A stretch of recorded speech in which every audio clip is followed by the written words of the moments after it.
حاول ما تقولش نفس الاسم اللي انا بفكر فيه. وحشتكم الجمله دي صح؟ حاسس انها وحشتكم. ومن غير كلام كتير بقى، القانون واضح وصريح.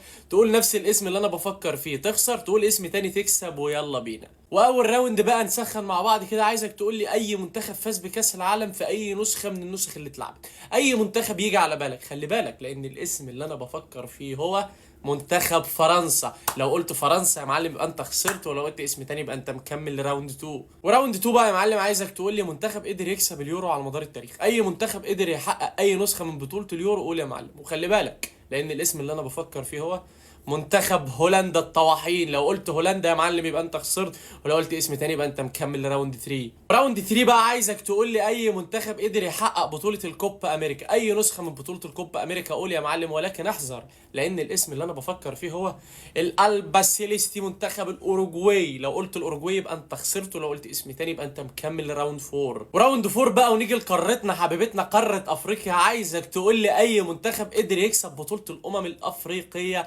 على مدار التاريخ. اي منتخب يجي في بالك. وخلي بالك لان الاسم اللي انا بفكر فيه هو منتخب الجزائر. لو قلت الجزائر يبقى انت خسرت، ولو قلت اسم تاني يبقى انت مكمل لراوند 5. وراوند 5 والاخيره معانا بقى. وخلي بالك وركز عشان عايزك تقول لي منتخب قدر يحقق كأس اسيا على مدار التاريخ.